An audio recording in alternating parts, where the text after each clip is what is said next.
Hello, welcome to this video. This is Daniel, and today we are going to be doing a review of British Airways Executive Club. Don't forget to subscribe and hit that notification bell, like this video, and leave a comment down below at the end. So without further ado, let's get started. So here I have all of my standards for what a frequent flyer program should have. Then I give it a rating, and here is notes for me to tell you why I gave it that rating. So for earnings and mileage based on distance, I would expect 300 miles for a 1 to 2 hour flight and 3,000 for a 10 to 12 hour flight. From London to Istanbul, which is actually more like 3 hours, you get 776 for a low-class economy fare and 2,860 for a long-haul flight for a low-class economy fare. So overall, this meets my standards. I also do not like expiration dates for miles, and I do not like blackout dates. So there's no expiration as long as you take a flight once in every 36 months, and there are no blackout dates. So it does meet my standard, but it does not exceed it, which is why I give it a 4. I also prefer mileage based on distance and fare class, and yes, that is the case, and it gets a 5 out of 5 because this is a criteria that I would usually see as not standard, but what I believe is the best. So for discount economy, you get 25% of the total distance in miles of the flight, 50% for low economy, and which are most economy fares, and then you get 100% for flexible fares and premium class. Okay, next, going to award charts. So they do have an award chart, and it is a distance-based award chart. They have different zones, so based on how far the destination is, they charge a certain amount of miles. They also have different miles for peak seasons when demand is higher, so then they will charge more.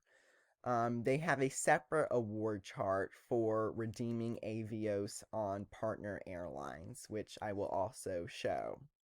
So this gets a 5 out of 5 for me because they have a good award chart with reasonable fares, which is where we're going next.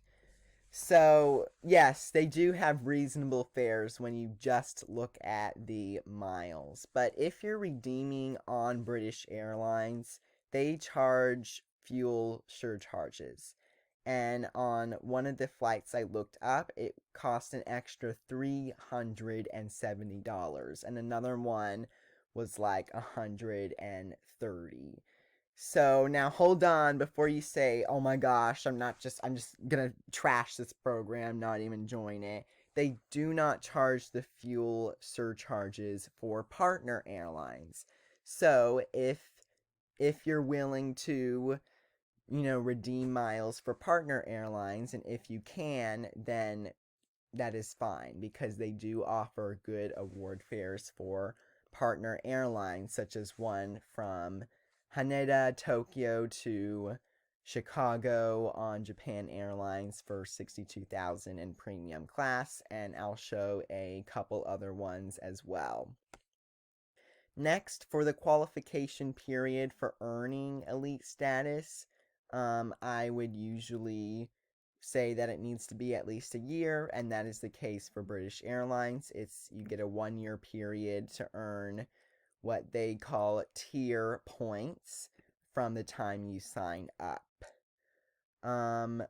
So talking about elite status, my general rule of thumb is that it should take 6 to 10 long-haul flights in economy class to get to the first elite or the lowest tier of elite status, which is bronze for British Airlines, and it should take 12 to 16 long hauls for silver. And the answer for this is kind of it depends a little bit. It's probably on the higher side of the 6 to 10 and the 12 to 16. So for bronze, you need 300 tier points or 25 British Airways flights and or segments from London to Washington, D.C. area. You get 35 tier points per flight. And again, the tier points are also based on the distance and the fare. So if you fly six times this route, you get 210, and if you fly 10 times this route, you get 350. So that would meet the criteria for getting to bronze level. Now, for silver level, you need 600 tier points or 50 British Airways flights. And for the same route, if you fly it 12 times, you get 420. Hold on, I think I had a miscalculation here. 16 times 35, 560. Yeah, I don't know why I put that. But even so, that does not get you to the required 600 tier points for silver. So that falls below my expectation, which is why it's getting a 3.5. Next, low tier elite status benefits. I have a certain requirement for what the low tier status should have. I'm not going to look at all the tiers because that would take forever. But you should have priority boarding and check-in, which they do give you, and they also give you priority baggage, so that's why it gets a 6 out of 5. Seat upgrades. You do not get any seat upgrades on bronze level, so it's getting a 1 out of 5. The only thing you get is preferred seating. Here, I'll be nice and give them a 2. Bonus points, you do get bonus points. You get 25% more Avios points for being a bronze level, which can really add up a lot and get you closer to being able to redeem a flight. Okay, so my final rating is a 41 out of 50, and I am rating it average.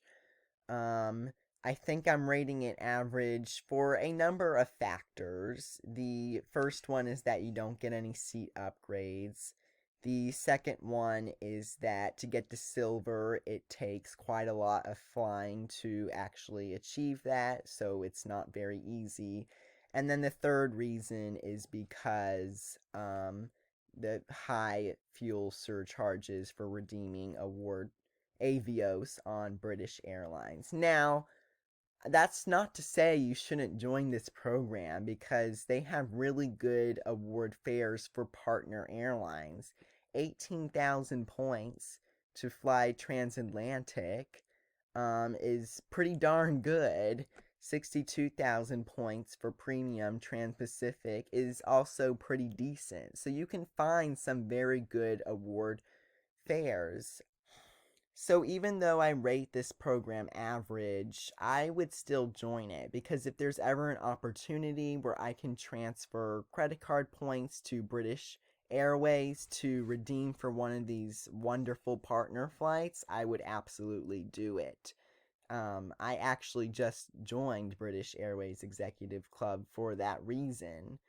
So I would strongly suggest that if British Airways Executive Club is right for you and you fly long distances, and if you have a credit card and have credit card points that you can transfer to this club, then I would highly recommend it, especially now since Alaska Airlines will be joining oneworld. And oneworld has a lot of members which you can use their points on, so I would take that into consideration. Thanks for watching this video. Don't forget to subscribe, like, hit that notification bell, leave a comment down below on what you thought of this video and what I can improve, and please tell me if you agree with my opinion. If you don't, that is fine. And again, thank you and see you later.